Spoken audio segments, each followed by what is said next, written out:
Greetings and welcome, fellow appreciators. Today we're going to be actually looking at our fourth member of the Barbarian crew that we're going to be looking at today. Number 24. Wow, only number 24. We have here Peter Potamus.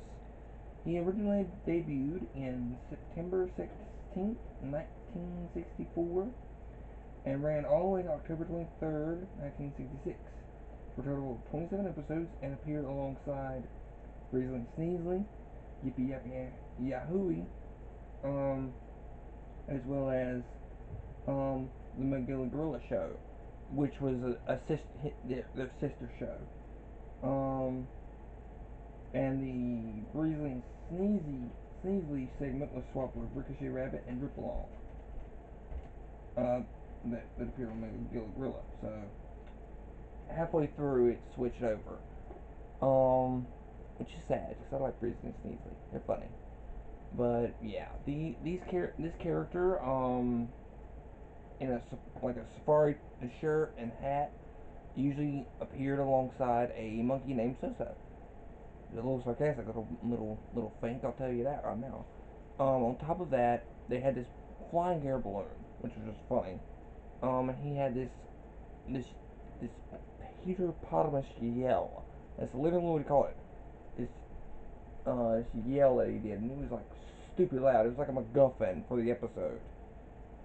Um, for the most part. I will admit though, it was very amusing. Dude was like very like try to break up a conflict and everything, but at the same time he would get into all sorts of trouble. Now this character, along with I think Soso and his balloon, are gonna appear in Jellystone. Super cool. Um, but this character also just happens um, to be. He's not as well known, but he's definitely up there as far as like the kind of like roster characters that appear a lot in the ensemble stuff, alongside Yogi Bear for the most part, and Scooby Doo.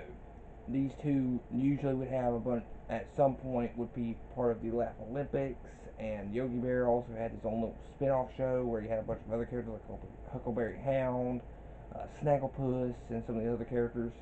It's super cool to see all these characters together, and the fact that they're doing it again in a new art style from the guys who made Chowder is super cool to see. It's awesome to see that Warner Brothers is not disowning these characters. They're actually giving these characters something new to do, some new stories.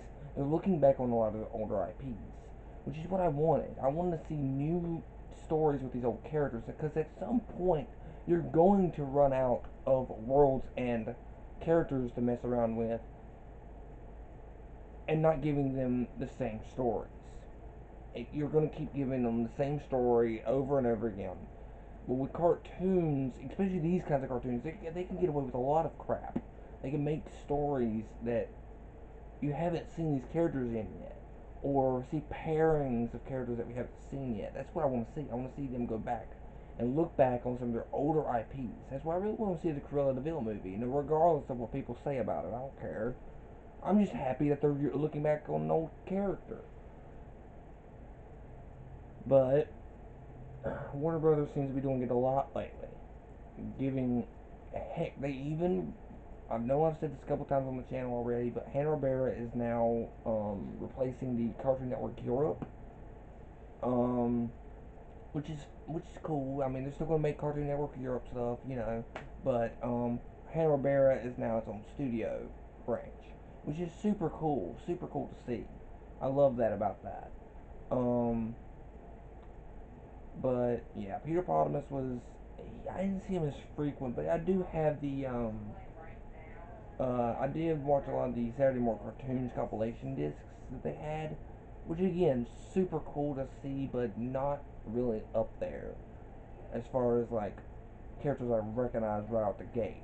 You know, Quick Draw McGraw, El Kabong, that's the guy I recognize because I watched a couple of episodes back in the day. Wally Gator, I don't think I recognize too much of Snagglepuss. I think I mostly saw him with compilations with like ensembles episodes with Yogi Bear But yeah, it's just the character basically is kind of, you know, he's a little bit of a pompous windbag, but he's a hippo. What you would really expect?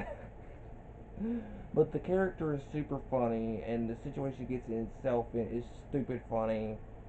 We will review a lot of other Hanna-Barbera stuff later down the line, but I figured I'd at least look this character up. You know, for a hippo, he's actually not that strong. Funnily enough, he's strong, but there are other people that can outmuscle him. I'm just like, okay then. Coupled now, he is strong. He's just not as strong as some other characters. It's funnily enough, considering he's a hippo of all things. It's kind of funny. Um, which usually means he has to bring out this gigantic yell, which is like a hurricane. I think he actually calls it the hippo hurricane holler. Is what he calls it. And he just like yells, and it's funny. I bet you anything, the dude who played Peter Potamus blew out the mic with this every time.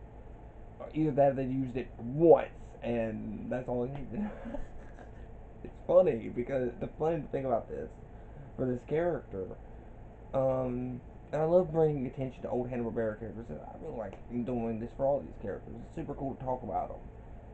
Some of my favorites, and some of them that maybe not maybe my favorite, but definitely something up there that I feel is underappreciated in certain areas.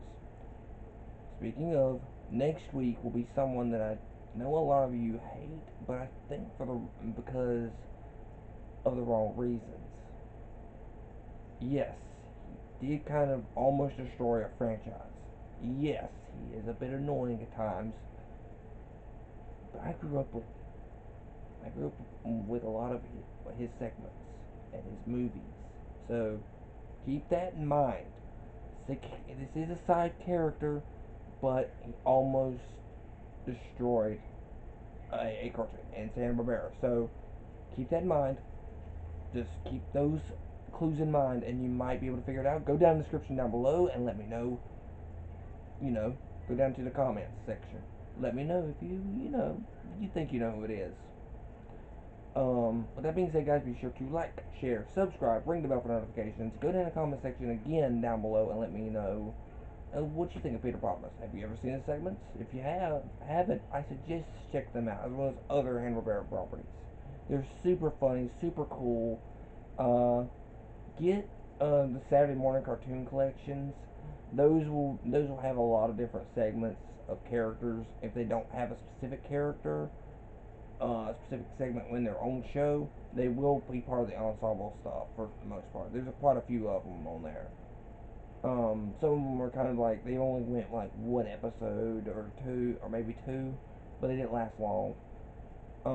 With that being said, guys, I'm Mechanics Lupus. This has been the Gamers Den. Hope to see you guys next Monday for the closing of our Hanna-Barbera section, and I'll reveal the next one afterwards.